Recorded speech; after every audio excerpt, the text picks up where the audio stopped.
Let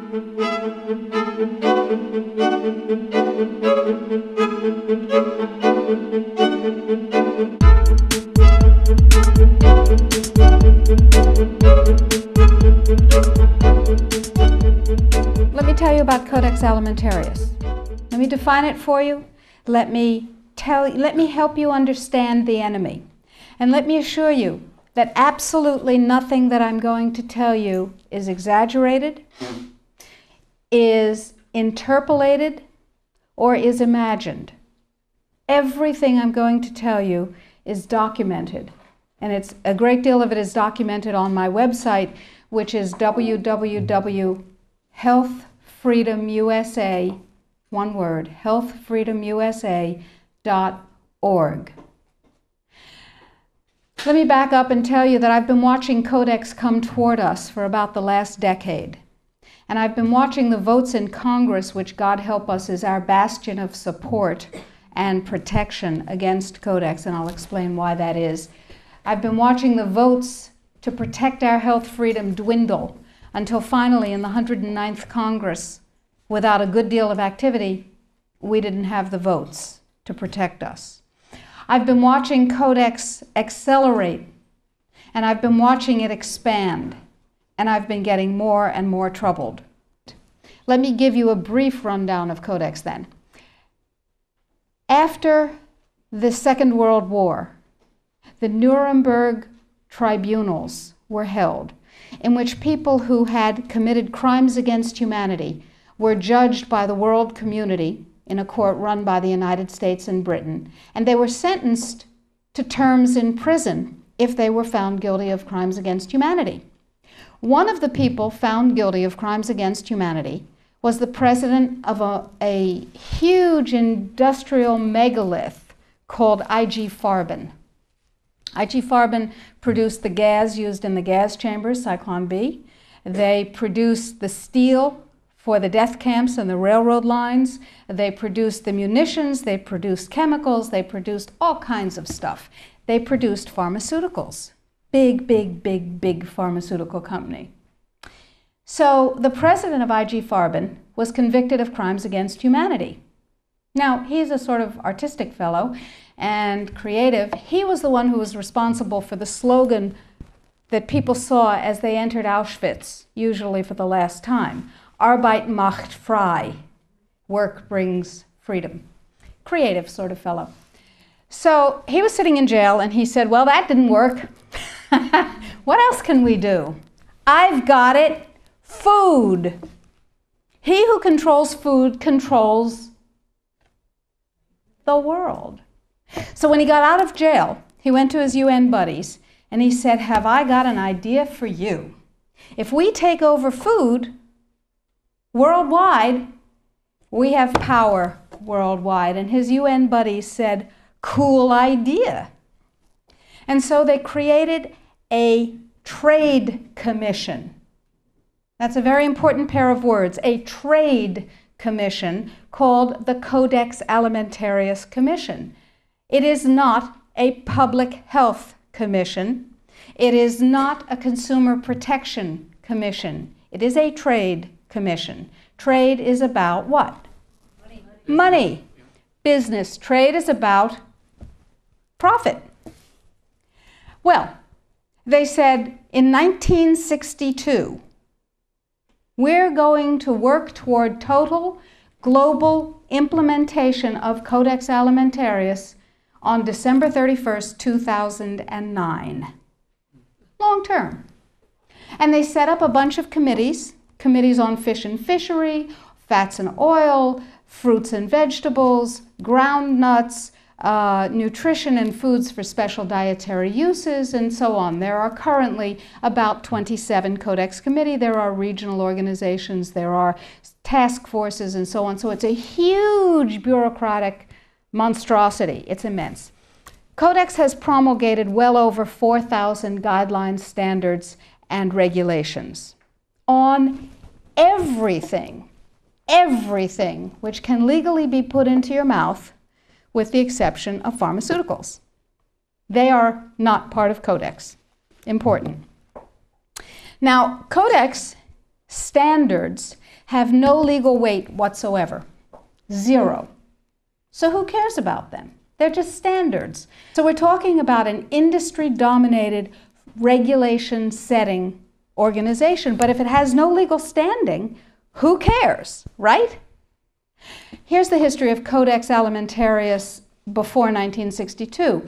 The Austro-Hungarian Empire said, we need rules by which the courts can rule on cases involving food. So we'll have regulations and rules that the courts will enforce. That's how they get their weight. That was called the Codex Alimentarius, and it was put into place around 1893 and lasted until the end of the Austro-Hungarian Empire in the First World War. So the idea was there in the Germanic tradition. We need rules, lots and lots of rules. We need a lot of rules. Let's have rules for everything to do with food. So it was sort of a natural extension for the German industrialists to say, we'll go back to the good old days of Codex Alimentarius, back when we had them in the Austro-Hungarian Empire. Cool. So they started promulgating their rules and regulations, and they were voluntary. They were sort of guidelines. Now, Codex Alimentarius Commission is administered by the World Health Organization, WHO, and the FAO, the Food and Agriculture Organization. They fund Codex and they run it at the request of the UN. So they're mommy and daddy to Codex Alimentarius. And that's very interesting because they're supposed to be about health and food worldwide. Some conflicts of interest that we'll talk about. So Codex started promulgating regulations and rules, and the way that's done is that the committees work up a rule, a standard, a guideline, a regulation, and then they get it to what's called Step 8, which is the final step in their administrative process, and then it's presented to the Codex Alimentarius Commission for ratification, like the Vitamin and Mineral Guideline was presented to the Codex Alimentarius Commission on July 4th this past summer. It was ratified, it was approved by consensus, and it is now, despite the propaganda that you're going to hear, if you ever hear about it in the media, it is now mandatory upon any member country of the WTO, the World Trade Organization. Well, what in the world do they have to do with it? And the answer is everything. The World Trade Organization, you see, accepted Codex when the World Trade Organization was formed in 1994. Okay? They said, well, how are we going to decide trade disputes around food if we don't have a set of rules? I know, we'll accept the Codex Alimentarius rules. And all the members of the WTO worldwide will, get ready for an Orwellian term, harmonize with our standards, with the Codex standards. Harmonize. I suggest you capitalize the first 4 letters in your mind. So everybody's supposed to harmonize with Codex. And when they harmonize with Codex, then if they get pulled into the World Trade Organization dispute resolution process, they have a chance of winning. Because, here's the kicker. You ready for this one? If 2 countries go into the World Trade Organization dispute resolution process, and one of them is Codex compliant, and one of them is not Codex compliant, the one that is Codex compliant automatically wins regardless of the merit of the case. People are using Codex compliance as a weapon in a much bigger economic battle. So, every country in the world is racing to do what? To become Codex compliant. So, in the United States, the situation is, okay, how do we become Codex compliant when we have laws that protect us? And you have to remember that Codex does not serve consumer well-being, does not serve health. It serves what I call the 5 bigs. Big Pharma, Big Chema, Big Biotechna, Big Agribiz, and Big Medica. Little you and little me are not served by Codex in the least. So before we go forward and talk about the rest of what has to happen, let's ask what Codex does. You probably all know about the vitamin and mineral guideline that was ratified on July 4th. You may not know that although it is said that Codex guidelines, regulations, and standards which have been ratified are voluntary, they are not voluntary. That is known as a lie. They are mandatory, but they are not fully mandatory until December 31st, 2009. They're sort of kind of a little bit mandatory now, and they're totally mandatory then. Okay, so what does Codex do? Why do I care enough about Codex to close my practice and stop treating patients who came to me from around the world to help them regain their health and be radiantly well with non-toxic means, which is a very satisfying thing to do. I love it. And it also provided me with an income. That was nice. Why am I concerned enough? Okay, let's talk about the vitamin and mineral guideline first. In 1994, here in the United States, DSHEA, the Dietary Supplements, Health and Education Act, was passed, which classifies nutrients and herbs as foods. As foods, you can set no upper limit on them. You cannot set an upper limit on lettuce, lamb, or rutabagas, and similarly, you cannot set an upper limit on vitamin C, echinacea, ginkgo biloba, vitamin D. And access to nutrients is freely given to us. We are allowed to have any nutrients we want because, and this is a very important point, under common law, anything not forbidden is permitted. Codex, on the other hand, is a Napoleonic Code law system. Under Napoleonic Code, anything not permitted is forbidden. That's called a positive list. So, vitamins and minerals. In 1994, we passed DSHEA. Nutrients are foods. We can have as much of them as we want. It's our business. In 1994, Codex, with no notice here in this country whatsoever, declared nutrients, put on your intellectual seatbelts, declared nutrients to be toxins. They're poisons. Dangerous industrial poisons. As poisons, we have to be protected from them. How do you protect somebody from a poison? You use toxicology. You use a science called risk assessment. A quick primer on risk assessment. First, you take the substance that's poisonous and you feed it to animals and you determine the dose that kills 50% of them. That's called the LD50.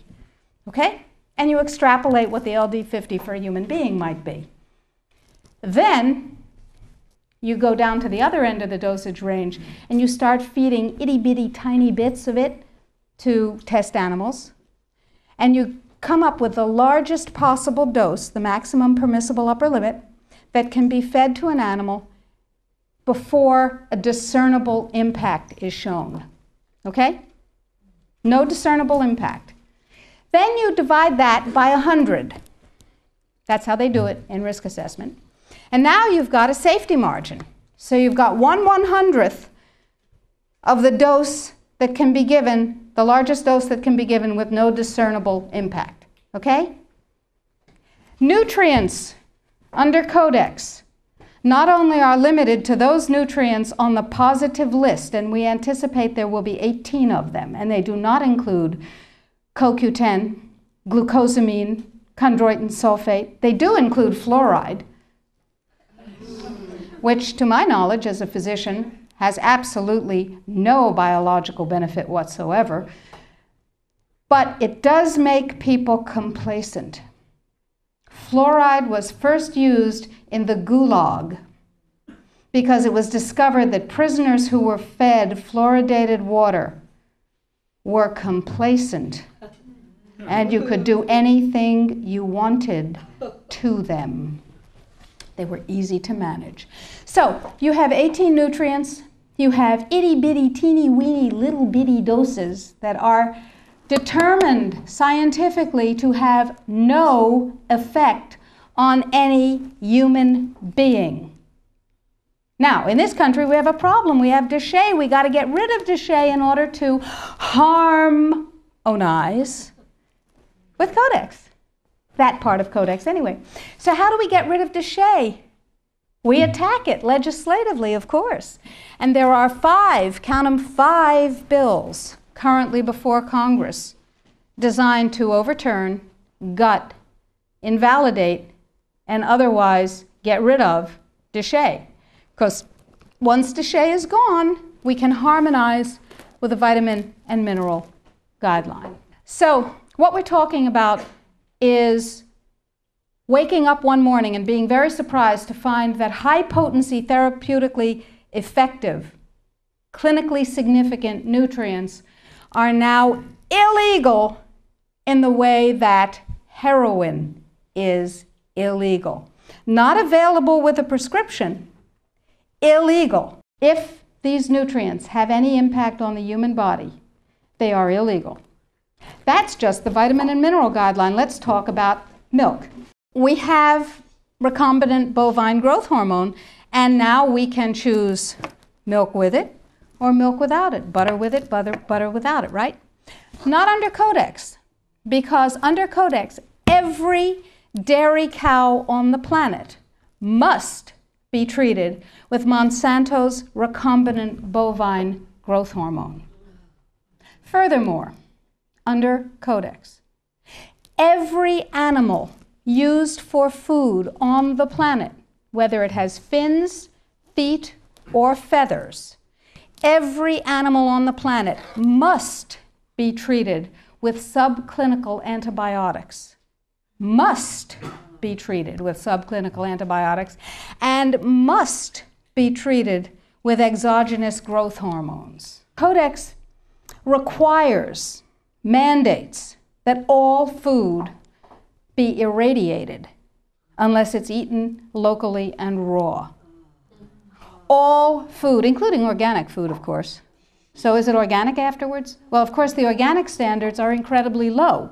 The organic standards allow a farmer to use veterinary drugs, including growth hormones, antibiotics, etc., on animals, and then at his whim reclassify them as organic. But farmers are our friends, and they would never do that, right? Right. Codex sets limits for the dangerous industrial chemicals that you can have in your food. And the limits are incredibly high. Go to Codex Alimentarius, do a Google search, and look, there are drop-down menus at the top of the official Codex page. Look at the toxins and the veterinary chemicals and the levels that are set. They are terrifying to me, terrifying. The names of the chemicals that are permitted and the amounts of the chemicals that are permitted are terrifying to me. Why am I terrified? Well, perhaps I'm just a cowardly person. It's possible. Think about this. In 2001, 176 countries, including the United States, got together and they said there are 12 really bad organic chemicals. They're called POPs, persistent organic pollutants. There are a lot of them, but there are 12 that are so bad that nobody could disagree that those 12 POPs had to be banned worldwide. 9 of the 12 worst organic chemicals known are pesticides, not surprisingly, because they kill things. And of course, we have many processes and enzyme systems that are very much like insects and other pests, so they're not too good for us. But Codex has different ideas. Codex has brought back 7 of the 9 forbidden POPs that 176 countries banned worldwide. Dieldrin, aldrin, hexachlorobenzene. And the food that is imported from other countries that contains these substances cannot be stopped at our borders because otherwise it would be, God forbid, a trade violation. That's how Codex works. Codex, according to the World Trade Organization and the Food and Agriculture Organization joint projections. Now, I didn't make this up. Please, if you unfastened your intellectual seatbelts, put them back on again. If you do the numbers in the WHO FAO projections, the epidemiological projections, they estimate, not I, because what do I know? They estimate, they're the experts, that just the vitamin and mineral guideline alone, when it goes into global implementation on December 31st, 2009, will result in a minimum of 3 billion, that's B, bad, big, billion deaths. 1 billion through simple starvation. Those folks who die are not particularly economically successful from the point of view of the corporations. When you're starving to death, how much good can you do when the issue is how much can you buy? Not a lot. Forget them. But the next 2 billion, they will die from the preventable diseases of undernutrition. Cancer, the single most profitable condition ever known to humankind. Cardiovascular disease, a good second. Diabetes, pretty good producer. And a whole host of other preventable diseases. Who will die? Who knows? Who will live? Probably those people who are wealthy enough and powerful enough to have their own pushers of clean food and nutrients. That's who will live. You and I? Probably not. Our children? Probably not. Our grandchildren? Probably not. So we're talking about food regulations that are in fact the legalization of mandated toxicity and undernutrition. It will be illegal if there's a famine in, wherever there's a famine, to ship high nutrient density biscuits to that country, and it will be illegal to distribute them. That's what we're talking about. Codex is big and it's bad, but it's not invulnerable. So the point is that we have to protect ourselves, and I believe that we have to regain global leadership, which we have lost, surrendered, squandered, sold. No global. No, we have. We have sold. Just joining the World Trade Organization surrendered our sovereignty. However, parenthetically, I have a team of constitutional lawyers looking at the following question: are we members of the WTO? Because if you remember from high school civics, the way you get a treaty to be a real treaty is to have it ratified by a 2/3 majority of the Senate. And the way we got into the WTO was they passed a law allowing Bill Clinton to fast-track us into the WTO. That's not a treaty. We are not in the WTO. All right. Now, that's a piece of the battle. Tell George. We will tell George, but I don't think he's going to be relevant by the time we tell him. So that's a piece of it, but that's not going to save our lives right now, because do you know, picture in your mind a wasp or a bee trap where the insect voluntarily goes down the funnel and then can't get up out of the trap again? That's Codex. A regular law can be overturned, it can be repealed, it can be corrected by another piece of legislation. But once we become Codex compliant in any area, as long as we're members of the WTO, it can never be repealed because we have lost the sovereignty to become un-Codex compliant as long as we're in the WTO. So it's like going down that funnel and not being able to get up out of it. So it's very important that we make sure that we do not become Codex compliant. But then we'll be hit with all those big trade sanctions and the country will be destroyed economically, right? No. Remember surprise? One of the principles of war? Remember mass, where you take your strength and put it against the enemy's weakness? Well, here's what we've done. We have a team of lawyers who have spent hundreds of hours with us pro bono. These are good guy lawyers. These two gentlemen and we have spent hundreds of hours studying Codex, understanding its weaknesses, a lot of weaknesses, and constructing a strategy which will take the sucker down. It will take it down. But I need you. You are people that other people come to for information about safe, healthy food and nutrients. You are ready-made dissemination points. You are the 1,000 million, 100 million points of light. Here's what is happening.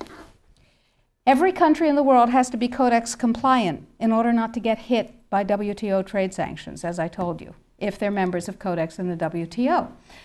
And there are a few countries that are not, but I guarantee you they're not of any major significance. So, the question is, what does Codex compliance mean? Well, most people, most countries, most legislators believe that it means they have to adopt as their national standard on that particular subject what Codex ratified. But that's not the case any more than we're in the WTO. That's not the case either. What it means is that the format, the issues, and the subjects covered by a Codex guideline, standard, or regulation have to be addressed in the country's guideline, standard, or regulation on the same topic. So, what we have done is create the first of many alternative Codex guidelines. You can go to our website, www.healthfreedomusa.org, and you will see a little button on the upper right-hand side that says, Sign the Citizens Petition. Now, to briefly digress, a citizen's petition is not like a grocery store petition that you sign and you bring to somebody and you say, I have 200,000 signatures, and they dump it in the wastebasket, because in their mind, it's one signature, you and your friends wrote 200,000 names. No, it is a legal challenge to the policy of the United States government on Codex. It's called a citizen's petition. It's a legal challenge. We're suing the United States government, saying what you're doing is illegal, folks. Let us tell you how. We want hearings of fact. We want redress. We want correction. If we get what we want, that's dandy. If we don't get what we want, we have gone through a process called exhausting administrative remedies. We have made the case ripe for court. Okay, so I need you and everybody you know to sign this citizen's petition saying this is a bad policy, en masse. And you do this on the web, and you'll see the instructions, and we present the thousands and thousands and thousands of actual physical pages that we print out with people's signatures to the U.S. Codex Office and to the FDA, and they don't like that at all. But that's okay. However, this time, this is the Second Amendment of the Citizens Petition that we're asking you to sign. This time, the revised Vitamin and Mineral Guideline is part of it. It's part of the lawsuit saying this needs to be U.S. policy. The more voices that say, this is what I want, and you work for me, Mr. and Mrs. Bureaucrat and Mr. and Mrs. Congressman, Mr. and Mrs. Senator, the more voices, the more weight. So step number one is read and sign the citizen's petition. Step number 2 is disseminate the information, the web link. Tell everybody you know. Put it out in your office. Get your patients, your friends, your neighbors, your suppliers to sign the citizens' petition. And your suppliers, the companies that you use, are going to tell you that you're out of your minds. They will tell you that Codex is not a problem. And they will tell you, anybody here have a dog? Okay. Dog owners know that you ask a dog to heel, sit, down, stay. That's Codex in this country and worldwide. Because the more people who are in Codex coma, the less trouble they have getting this through. So the NNFA, anybody here ever heard of the NNFA? Everybody. Everybody's heard of the NNFA. Did you know that the members of the NNFA are not just health food stores and manufacturers, but include companies with names you may have heard? Pfizer, Merck, Monsanto, Bayer, BASF, Archer Daniels Midland, Chemet, Eastman Chemical, I could go on, GlaxoSmithKline Wellcome, Wyeth Arrest, you get the idea. Why? Because after DSHEA was passed and the nutrient business burgeoned, the pharmaceutical folks said, and they're not dumb, said there's gold in them thar pills. And they bought the means of production of many, many, many companies, and they bought the companies themselves. So they're in the nutrient business. What better way to kill the nutrient business, which is not nearly as profitable as the toxic chemical drug business, than to take it over? Works every time, right? CRN. Anybody here know about CRN? Council for Responsible Nutrition. Same members. They have lots of multi-level marketing companies. Same members. Okay? And they're serving their members' needs.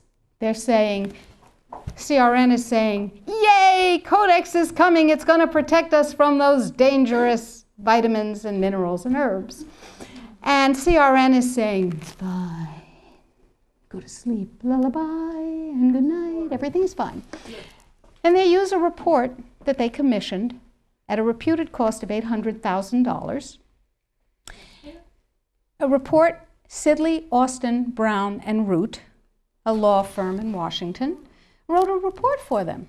And it said, lullaby and good night. Everything's fine. It won't have an impact on the United States. Everything's fine.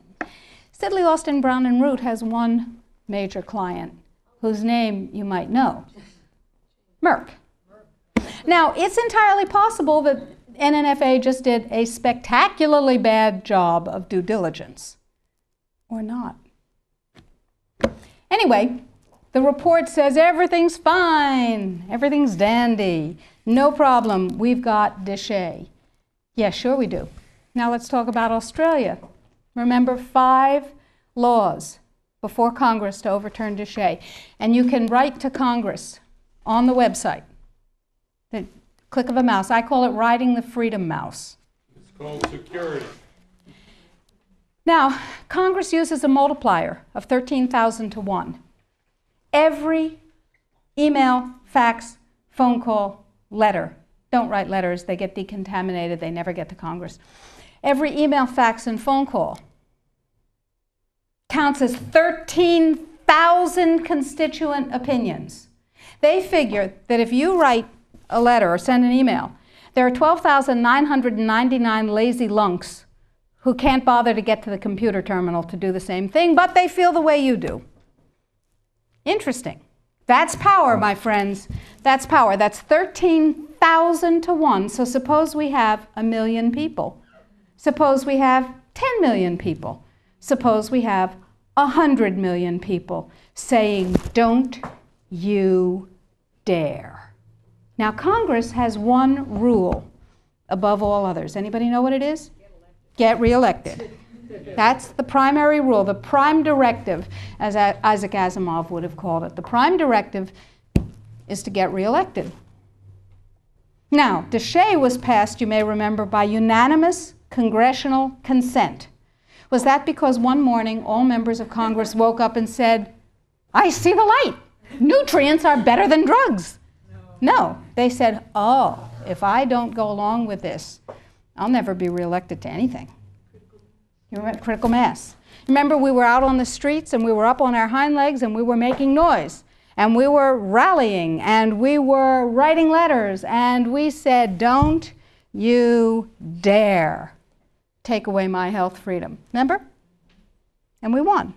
Except we got fat, dumb, and lazy and stopped protecting ourselves. So now we're in the same place again. Except it's all food instead of just nutrients. So that's point number one. Use the Freedom Mouse. Ride the Freedom Mouse. We've made it as easy as possible on the site. Sign up for the emails. I will never sell your information to anyone, I promise. I will never rent it. I will never share it. You'll only get email from me. And we need you to know what's going on. So I'll send you email blasts. I'll send you things that you can do. Or not. You know, it's your choice. Get everybody you know informed. Now, what else can you do? Well, we're going to write a series of Codex alternative guidelines. Everything bad in Codex will have an alternative guideline that turns it into a pro-health guideline. What have we done with the guideline, the vitamin and mineral guideline? You can see that because we have a markup copy that has their guideline crossed out and ours written in on the website. It's right there. What we've done is turn it into something, into a guideline that mandates biochemically, individually determined optimal health. And it's still Codex compliant. So we said, okay, now we need Congress to adopt this. And we need other countries in the world to adopt this. So Bert and I went to Washington, D.C., and we met with Dana Rohrabacher from Orange County, who said to us, he's a representative, he said, I believe in pesticides. I went, ugh. He said, I believe in GMOs. I went, ugh, ugh.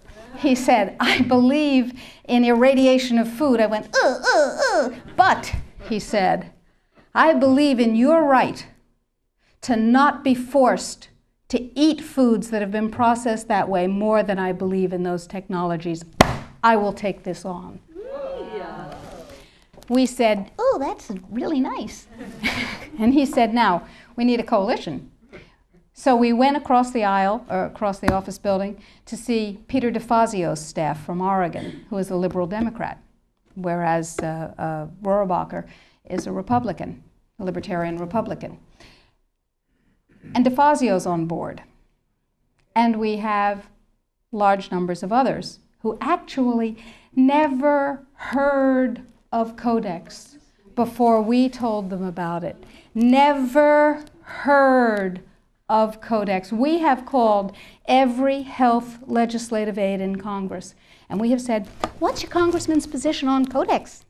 And they've said, bah. We have spoken to the trade legislative assistants. We've said, what's your congressman's position on Codex? And they've said, on what? They don't know. We had a congressional briefing set up on the 20th of September. I was going to address Congress. Tell them about it. I thought that was cool. 10 days before, it became a briefing on something else. Another freedom click. You need to write to Congress on the site and tell them that they need a congressional briefing, by God, and tell them you want me to brief them. They don't know. They've never heard of it any more than the general public has heard of it. Gee, how'd that happen? Who knows? Every negative part of Codex can be overturned by a guideline, a regulation, or a standard that is positive. So we need your help, because the United States leadership in this guideline and all the positive guidelines to follow is what's going to literally save the population of the planet and save your jobs and your children and your families and mine. Thank you.